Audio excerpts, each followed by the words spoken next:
ఇంకొకటి ఇంకొక wonder news ఉంటుంది. ఆ న్యూస్లోకి వెళ్ళే కంటే ముందు ఫస్ట్ ఈనాడు దినపత్రికలో ఉన్నటువంటి వార్తలను ఒకసారి చూద్దాం.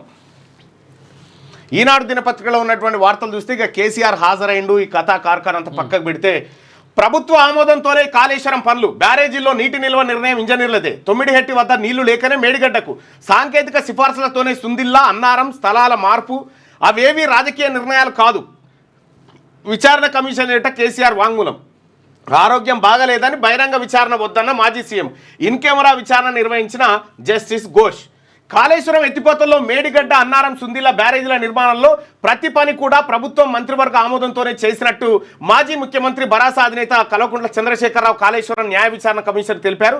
బ్యారేజీలో నీటి నిల్వ నిర్ణయం ఇంజనీర్లదేనని స్పష్టం చేశారు. బ్యారేజీల నిర్మాణ ప్రాంతాలను సాంకేతిక బృందమే నిర్ణయించిందని చెప్పారు. మేడిగడ్డ బ్యారేజీ కుంగడం, అన్నారం సుందిల్ల బ్యారేజీలో సీపేజ్ నేపథ్యంలో వీటి నిర్మాణాలపై విచారణకు ప్రభుత్వం నియమించిన జస్టిస్ పిసి ఘోష్ కమిషన్ ఎదుట బుధవారం కేసీఆర్ హాజరయ్యారు. హైదరాబాద్ బీఆర్కే భవన్లోని కమిషన్ కార్యాలయానికి ఉదయం 11 గంటలకు వచ్చిన కేసీఆర్ నేరుగా జస్టిస్ పిసి ఘోష్ ఛాంబర్కు వెళ్లి ఆయనను కలిశారు. కమిషన్ బహిరంగ విచారణకు పరిమిత సంఖ్యలో మీడియా ప్రతినిధులను, కమిషన్లోని వివిధ విభాగాల ఇంజనీర్లను అనుమతించారు. కానీ 11 గంటల 45 నిమిషాల సమయంలో కమిషన్ కార్యదర్శి వచ్చి కేసీఆర్ జలుబు కారణంగా వ్యక్తిగతంగా విచారణ జరపాలని కోరారని, దీనికి కమిషన్ అంగీకరించినందున అందరూ వెళ్ళిపోవాలని సూచించారు.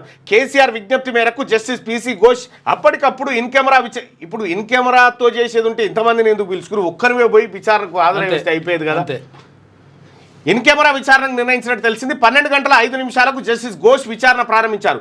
సుమారు 50 నిమిషాలు విచారణ జరగగా కమిషన్ 18 ప్రశ్నలు అడిగినట్టు తెలిసింది.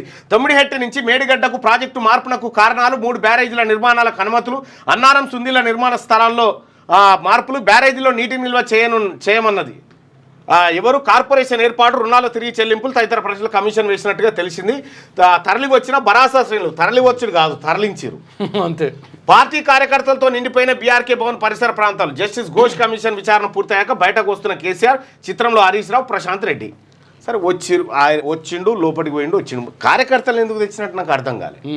కార్యకర్తలు ఎందుకు మోహరించినట్టు, రాత్రి ఫోన్లు చేసి అందరు హైదరాబాద్ రావాలని చెప్పి ముఖ్య కార్యకర్తలు అందరినీ పిలిపించుకొని ఆ అడావిడి, ఆ కథ కార్ఖానా ఏమో అర్థం కాలే. విజయోత్సవ సభ మీరేమో దీన్ని సానుభూతి కార్యక్రమంగా చిత్రీకరించాలనుకుర్రు.